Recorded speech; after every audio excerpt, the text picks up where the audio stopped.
Game में उतरने से पहले उसके नियम समझ लें। अब शायद आपके मन में सवाल आ रहा होगा कि शुरुआत कहाँ से करें, कहाँ इन्वेस्ट करें, क्या आपको किसी ब्रोकर या फाइनेंशियल एडवाइजर की जरूरत पड़ेगी? तो टोनी रॉबिन्स कहते हैं कि इसकी बिल्कुल चिंता ना करें, क्योंकि कई बार जो ये सो कॉल्ड इन्वेस्टर होते हैं, इन्वेस्टमेंट वाले, ये आपके पैसों पर ना नज़र लगाकर बैठे होते हैं। मान लीजिए कि आपको म्यूचुअल फंड में पैसा लगाना है, आपको एक बड़े ब्रोकर फॉर्म मिलती है जो कहती है कि आपके पैसे इन्वेस्ट करेगी, लेकिन इसके बदले वो आपसे फीस लेगी। सुनने में तो बहुत अच्छा लगता है ना, कि कहाँ और कितना इन्वेस्ट करना है, इसकी टेंशन कंपनी लेगी। लेकिन असली सच्चाई कुछ और होती है। आप अपना 100% पैसा तो देते हैं और रिस्क भी पूरा आपका ही होता है, और ऊपर से ब्रोकर अपने चार्जेस और फीस के नाम पर आपका रिटर्न्स का बड़ा हिस्सा ले जाता है। उसे अपनी सिर्फ फीस से मतलब होता है। आपको फ़ायदा हो या नुकसान, उससे उसे ज़्यादा फर्क नहीं पड़ता, क्योंकि उसकी फीस तो तय है जो आपको देनी ही पड़ेगी। अजीब लगता है ना, लेकिन लगभग 90% अमेरिकन जो हैं इन्हीं शर्तों पर म्यूचुअल फंड में इन्वेस्ट करते हैं। उनके ब्रोकर्स उनकी लाइफ टाइम इन्वेस्टमेंट का 60% से भी ज़्यादा हिस्सा जो है खींच के ले जाते हैं। पूरी दुनिया में 13 ट्रिलियन म्यूचुअल फंड्स में लगा हुआ है। अब जरा सोचिए, इसमें से कितना पैसा ब्रोकर्स के जेब में जाता होगा। तो सवाल है, इतने लोग ब्रोकर्स की मनमानी क्यों सहते हैं? जवाब आसान है, मार्केटिंग। फाइनेंशियल इंडस्ट्रियल में पैसे से इन्वेस्टमेंट से जुड़े हुए टर्म और कॉन्सेप्ट इतने ज़्यादा मुश्किल बना दिए गए हैं कि आम इंसान समझ ही नहीं पाते हैं। मजबूरी में ही उन्हें ब्रोकर्स की नीड पड़ती है। ऊपर से financial reports, stock exchange update, ये सब इतने दिलचस्प तरीके से दिखाए जाते हैं कि घर बैठे पोटेंशियल इन्वेस्टर्स जो होते हैं ज़्यादा से ज़्यादा पैसा लगाने के लिए तैयार हो जाते हैं। और आखिर में असली फ़ायदा जो होता है ब्रोकर्स और ब्रोकर्स फॉर्म को होता है। क्या आपने the wolf of street movie देखी है, जिसमें लियोनार्डो एक लीड रोल में थे? इस फिल्म से आपको थोड़ा अंदाज़ा मिल सकता है। इसमें दिखाया गया है कि कैसे कुछ ब्रोकर्स जो हैं इन्वेस्टर्स के पैसों पर ऐश करते हैं, बड़ी बड़ी पार्टियां, क्लब्स और लग्जरीज लाइफ जो हैं। अब बड़ा सवाल कि कहाँ इन्वेस्ट करें, किस पर भरोसा करें? जवाब है, खुद स्मार्ट इन्वेस्टर्स बने, ट्रेडिंग के बारे में सीखें, किताबें पढ़ें और वॉरेन बफेट और रे डालियो जैसे मास्टर से इंस्पिरेशन लें। लेकिन इस गेम में उतरने से पहले इसके कुछ नियम जरूर सुन लें।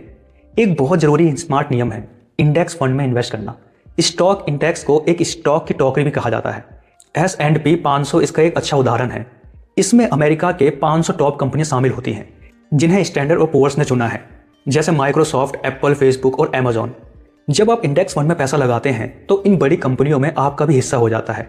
Index fund the best option क्यों माने जाते हैं? पहला रीज़न, ये कंपनी अचानक बंद होने वाली नहीं है।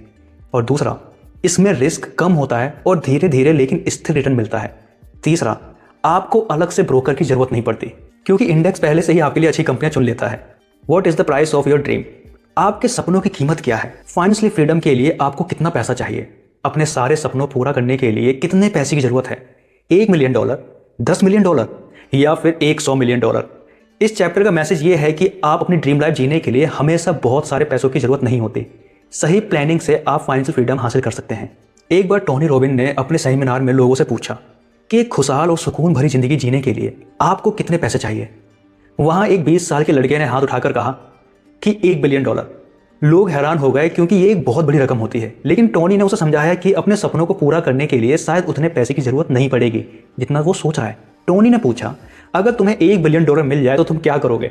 लड़के ने कहा, मैं एक बिल्कुल नया फ्लाइट जेट खरीदूंगा और न्यूयॉर्क में घर लूंगा, बिजनेस मीटिंग के लिए लॉस एंजलिस जाऊंगा और छुट्टियों के लिए हमारा सही रहेगा, और साल में कम से कम 12 फ्लाइट तो जरूर लूंगा। टोनी ने उसके साथ मिलकर थोड़ा सा रिसर्च किया और पता चला कि एक नया प्राइवेट जेट करीब $65 मिलियन का आता है, जबकि सेकंड हैंड जो जेट होता है वो 10 मिलियन में आता है। और ये सिर्फ खरीदने की कीमत है, लेकिन मेंटेनेंस, फ्यूल और इन सब चीज़ों का खर्च अलग। लेकिन अगर जेट खरीदने की जगह उसे रेंट पर लिया जाए तो करीब $2,500 प्रति घंटे में काम चल सकता है।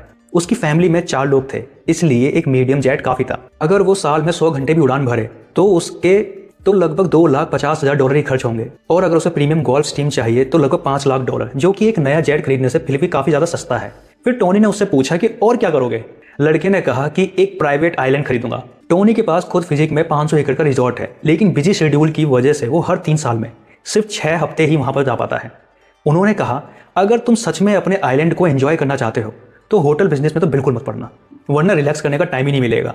आगे रिसर्च में पता चला कि वहाँ पर मार्क्स में एक आइलैंड $1 लाख का मिल सकता है, लेकिन वहाँ पर उसे रिजॉर्ट बनाने में लगभग $40 मिलियन लगेंगे।